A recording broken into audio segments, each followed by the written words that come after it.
Hello, we are live, slowly starting to gather our guests. My name's Jamie. I am with breastreconstruction.org, and I am thrilled to have you. Shortly going to be joined by two of the best caregivers in the world who were just so happened to be my caregivers when I was going through my reconstruction journey. So just a quick note about breastreconstruction.org. We are here to help all patients who are going through the breast reconstruction journey, whether they had a mastectomy from breast cancer or genetic mutation and did risk-reducing surgery.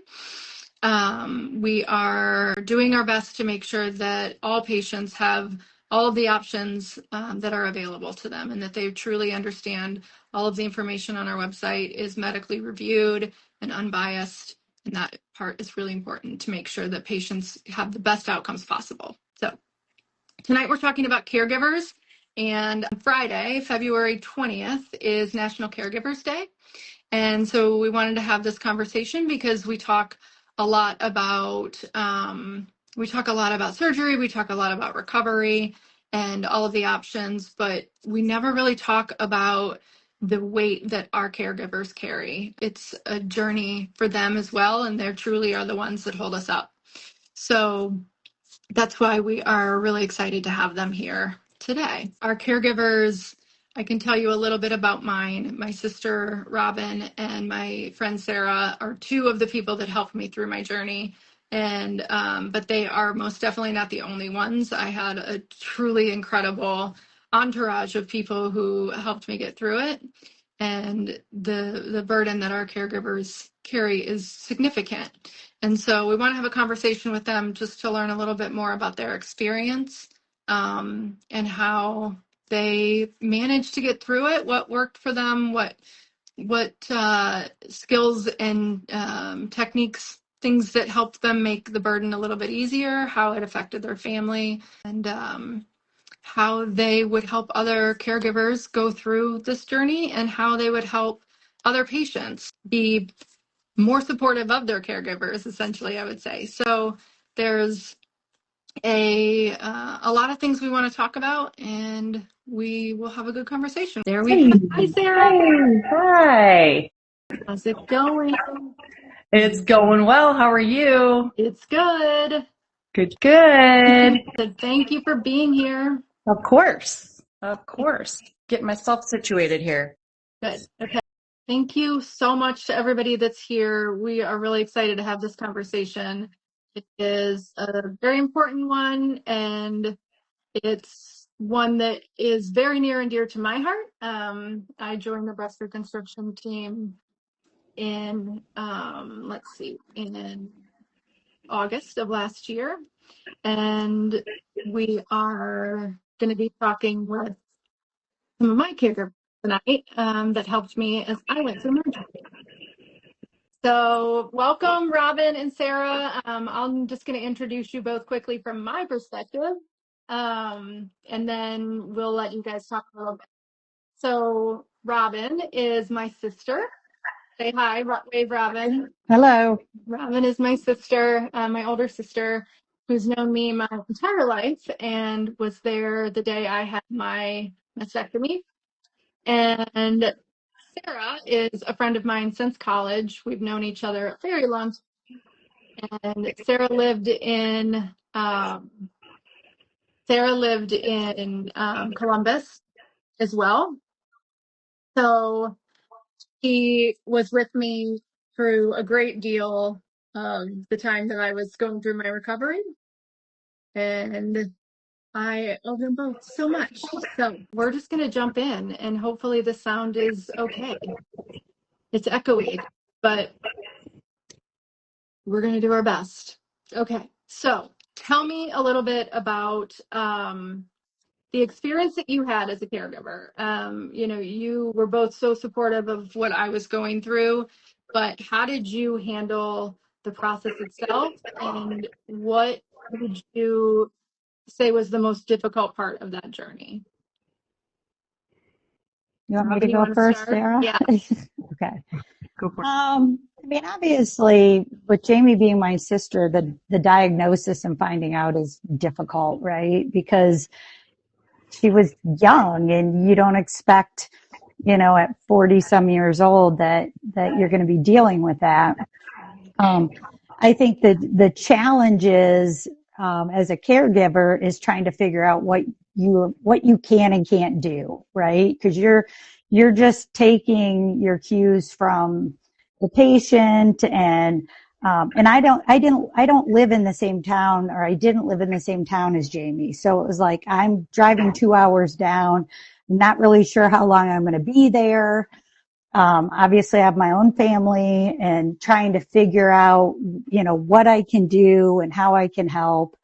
And in Jamie's particular situation, the surgery started late, so it was hours late. We knew that it was outpatient, which just seems ridiculous. And at the time, it was well after COVID, but still kind of COVID protocols. So, once she got through the surgery and trying to figure out the next steps, it was like, you need to take her home. And it was just her and I, and it's like, really, we're taking her home, and so all the challenges that came with that, because she was really in no condition to go home. And the reality is if I was smarter about what I was getting into, I would have been more adamant that she needed to stay. But I just didn't know. It was like, no, she can go home. And, it's not normal for somebody to be leaving the hospital vomiting and vomiting at home and calling, the doctors at 11 o'clock at night because she's still ill. And the reality is she really probably should have stayed another day, but we worked through that. I think, the more you know about what to expect, and maybe not showing up the day before the surgery and being a part of that process a little bit, so that you're better versed in what signs you need to be looking for and the things you need to be doing. Yeah. I was going to say, I think one of the biggest things, and maybe I'm going off track with the question here, because I know Robin answered just quite a few things there, but Yeah. I know the biggest thing for me in caring for you was knowing and understanding the plan that needed to be in place. What your expectations were. What you you were going to probably need, and then obviously, like Robin said, the things that kind of came up that were unexpected. Making sure you talk to people kind of ahead of time and understand what is it that you did before that helped in your situation. So just kind of getting that knowledge and that understanding prior was extremely important. Yeah, that planning ahead piece is critical. I think we did a really good job. We had so many people that were helping get my house ready, right? That helped for sure.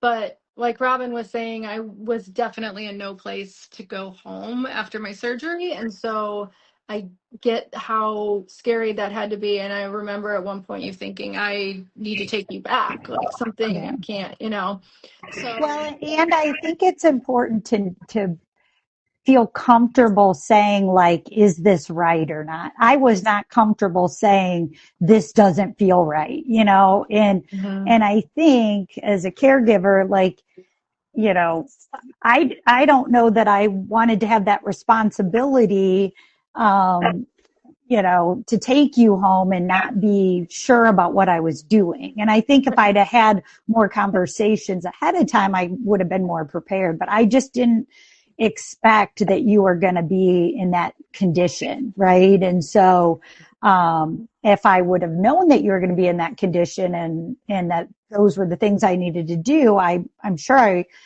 would have stepped up just like I did, but I didn't know that. And it was scary, Mm-hmm. you know? Yeah. How do you think you would help somebody else, even a patient or a caregiver, either one, who's getting ready to go through this journey? Mm-hmm. I, Go ahead, Ron. I think there's an element of being, if you're able to be a part of some of that, pre-op plan. I mean, there's no doubt that they told Jamie all of these details, right? But she's going into surgery. She's coming out. She's not with her. She doesn't have her wits about her. I mean, obviously she's highly medicated, and so, um, I heard elements of it, but I wasn't a part of that, to the extent that would have maybe been more helpful, right? And so I think the more you can have, conversations in that regard, probably the better. They did a good job, once I kind of shared that and made sure that I understood the signs and things to look for.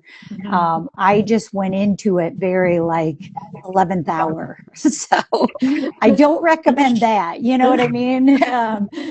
Well, And that's just the circumstance that we were in. So, right. Well, and Sarah was with me because Sarah lived in the same city as I did. Sarah was with me a lot. And, I had a lot of complications during my journey. So I ended up having 5 surgeries and was in the hospital twice after my mastectomy. And Sarah was the one who took me to my doctor both of those times and took me to the hospital both of those times. How, tell me about that experience, Sarah. Like, I know you definitely weren't prepared for that, and you kind of had to put your life and family on hold to be there because you were the one that was there in that moment, and you were the one that was able to help me get where I needed to be.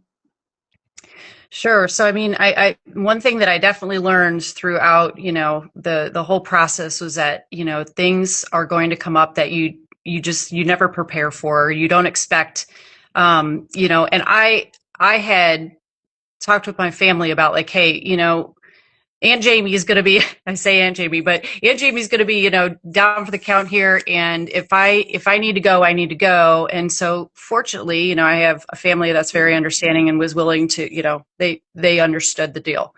But in everything that came up kind of, unexpectedly and, when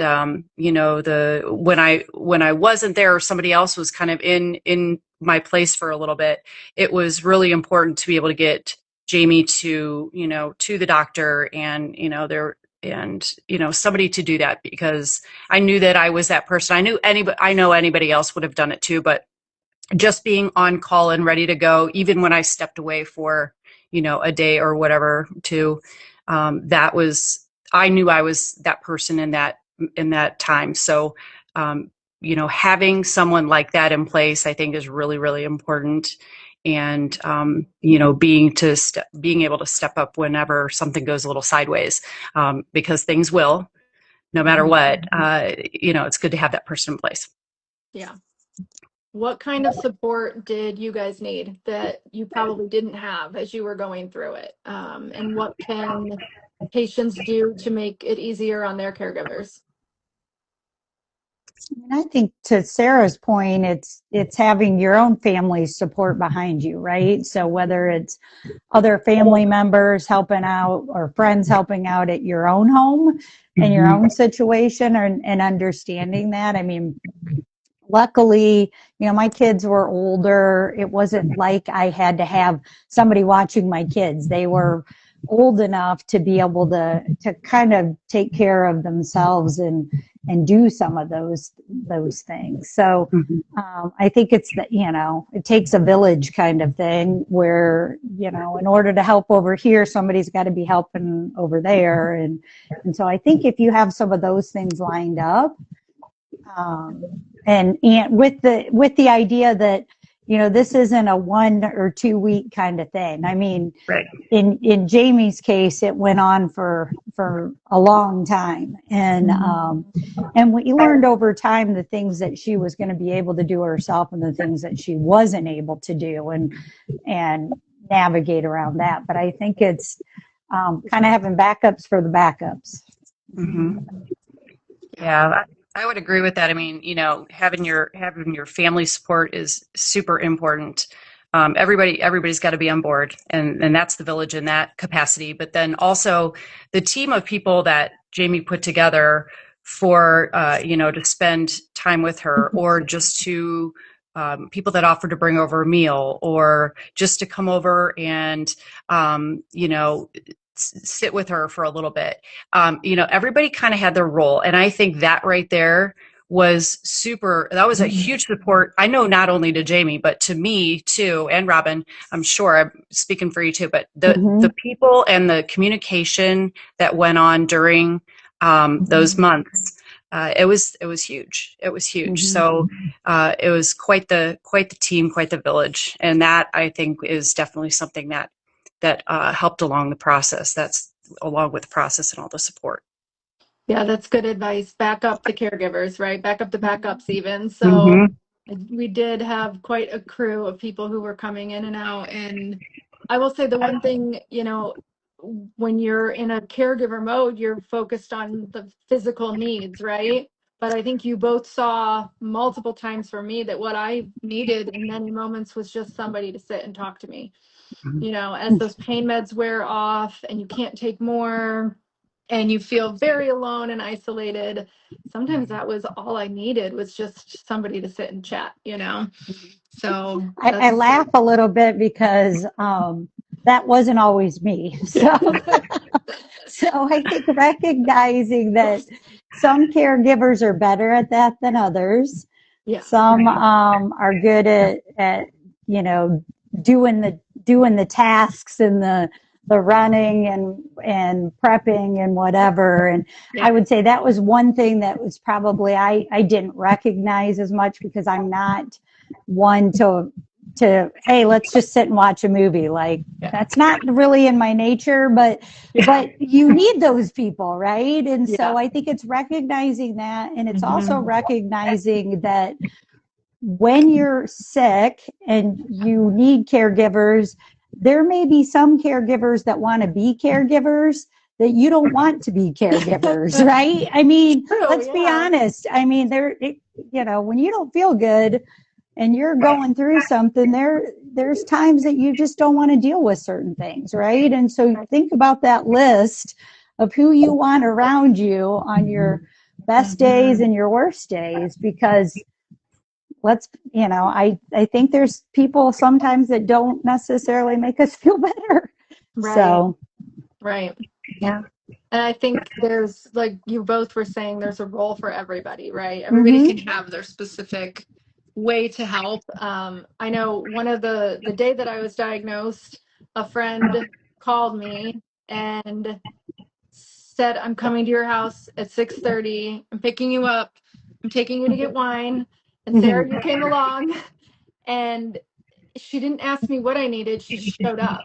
And that was huge. I mean, that is so huge when you're going through this, because you can't, it's so hard to ask for help. And knowing how much help you have to ask for through this process, it's, for people who don't like asking for help, it's really complicated. And so to have people like that just show up and you don't even have to ask for the support is phenomenal.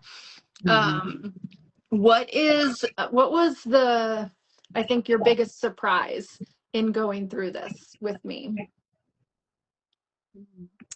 I know for me that just kind of the severity of things, and just I knew what it was. I had listened to all the things that you had told me. I understood the research that you had done, that you were sharing with me. I understood what other friends had gone through when they went through this, but you don't really understand it until you see it right in front of you. And I think that for me, just it being so real and just so right in front of me, that definitely took me a little off guard. And so once I kind of got past the scattered and shocked and like, okay, this is a real thing going on right now. I was able to obviously, gather myself together, but I think that it was something that I just didn't expect, because it wasn't right in front of my face, and having to take care of you the way that I did, it was all the things. I mean, everything that you can think of, right? And multiple times over because of multiple surgeries. You know, that is something that definitely was surprising, I guess, in a way. Mm-hmm. But unfortunately got used to it. So what were some of the like day-to-day things that you guys did that another caregiver or even a patient should be prepared for?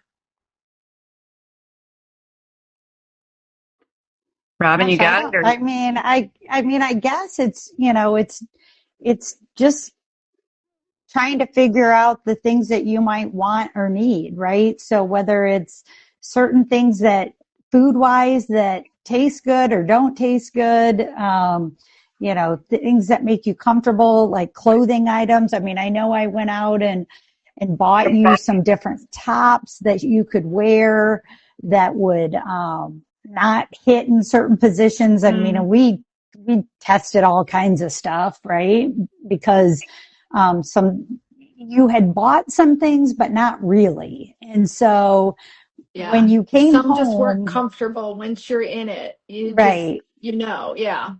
So there were definitely some struggles with, comfort, whether it was the clothing or even stuff for like your bed and sitting around the house and, those kind of elements, I think were, and then, just meal prep and,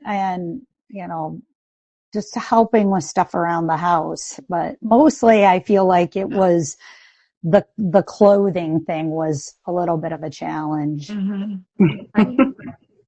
But you guys, you cooked, you cleaned, you took care of pets, there were so many pieces. You made things so even when you weren't there, I could reach them. It's like the list is endless of things that a caregiver could do. What would you tell a patient that's going through this about the emotional burden is not necessarily the right word, but we're going to use it, the emotional burden that you carry as a caregiver? I mean, for me, and maybe it's a little bit because of my background, but for me, I was able, like I said before, the shock and everything about it. I had to quickly compartmentalize. And I feel like when you're putting people in charge of your care, you have to lean on people that are able to do that. They might know if they can do it or not. But I think that that's something that, is really important. Your pinpoint people. They're the people that are going to, that are going to be able to handle it maybe emotionally, even if there's points in time. But for me, it was like, okay, I've got to put that like feeling or thought aside for right now and focus on Jamie, focus on you. And then I can deal with the rest of that later. And fortunately, the village of people that you had, I think that right there, being able to speak with them, being able to speak with my husband during this process, the support I had was, when I was able to step away for a little bit and that was fine. But, being able to, compartmentalize for the time. Cause you go into caregiver mode. And for me, it's go mode. It is not anything else. It's, what can I take care of for you physically? What can I do to help you, mentally and emotionally too? So that was so important. Those two things for you. You just kind of put yourself aside, I guess. I don't know. It just happened. Well, and I think, fortunately, unfortunately, Sarah and I have both been in that caregiver mode before, right? With parents or grandparents. And so you have some experience in that. And I do think you go into overdrive and you do whatever, you need to do to help with the situation. So, yeah. But the other thing I think, Jamie, is, I've had a lot of friends with breast cancer, and everybody's journey is so different, right? So I think this assumption that like you were going to have your surgery this day and then you'll be home. And, we laid out this really good like 2-week plan, which was just toilet paper, right? So I mean, it was. And so, and we just revise and revise and revise. And so I think there's lots of people that it does just go to plan, right? But there's people that it doesn't. And so I think it's just that being prepared that it could be a bumpy road and, but you'll get through it and you'll figure it out and your village will help you figure it out. And I think that's the part that, sometimes the best laid plans don't work out exactly like we think they're going to. Right. Mm-hmm. Mm-hmm. Well, and you both you're both fairly similar in nature. You're doers, right? We could be sisters, Sarah. They could, for sure. They're doers, and the way they handled my care and worked with so many other people. Because, like I said, when we first started this, these two carried a huge weight, but they were not the only ones that made this possible and helped me get through it. And it was a revolving door, and they communicated very well with all of those other people, which I think was a big piece of how we managed it, right? Because there were people showing up randomly and, in the hospital, one of our other college friends just showed up. I had no idea she was coming, and she was brought in a cooler of Jenny's ice cream. Like, it's just, the way that you communicated what was happening with me to all of the other people that cared made it a little bit easier for you because, it took some of that burden off you. But it also made it easier for me. As the person going through it, it's horrible asking for help, but there was zero chance I was getting through that by myself. So Right. I think patients need to be prepared that, and if people that don't necessarily have that support need to try and find a way to get some help before they really, really need it, right? Mm-hmm. Yeah. Absolutely. Because let's be honest, she didn't want to see our faces every day, all day long, right? So we brought in reinforcements to mix it up. So, I mean, and I had quite a variety of people, friends, family, old coworkers, ex-boyfriends, you name it. I mean, I had a list of people who showed up, and you did. I was lost without them. So what would you, you give one piece of advice to the patient and one piece of advice to the caregiver who's about to go through this, what would it be? I mean, I think creating the plan in advance and making sure that you have two like point people at least that can kind of run triage for you. I think that's absolutely necessary. I know I appreciated everything you put together for as far as the planning was concerned and making sure, this person knew. And I appreciated too, having, whether people liked it or not, having people kind of be filtered through Robin and myself, just so that you didn't take on the burden of feeling like you had to answer to everyone, or you had to, say, sure, you can come over, or when we knew you didn't feel up for that. So the amount of people I had to kind of turn away during this whole thing was tough. But I also knew that that's what was best for you. So that's kind of the advice I'd give caregivers. And then the second part, what was the second part again for patient? What would your advice be to the patient? I think, I'm just going to kind of say pretty much the same thing is really thinking about who you want those people to be that are going to be your point people and taking into account, okay, yes, everybody has busy lives and everybody's doing, this and that. But I think that just having those people and being able to have those conversations before all this takes place is huge. It's just huge. Yeah. knowing that those people are not only, they're going to be there to help you physically and with the emotional piece of it. Because I know, and correct me if I'm wrong, Jamie, but I know the emotional piece of it kind of took you off guard. And, those were conversations that were really hard and tough, lots of tears and, some laughter along the way. But that's a piece of it that it's a lot to take on. I don't know that I really have much to add to Sarah. I mean, I think it's just patience through the process, right? Because it can be, just as I said before, you hear stories where everything goes as planned, right, in life, and then it doesn't. And so trusting your team, whether it's your friends and family, trusting your medical team, ask questions, push back when something doesn't feel right.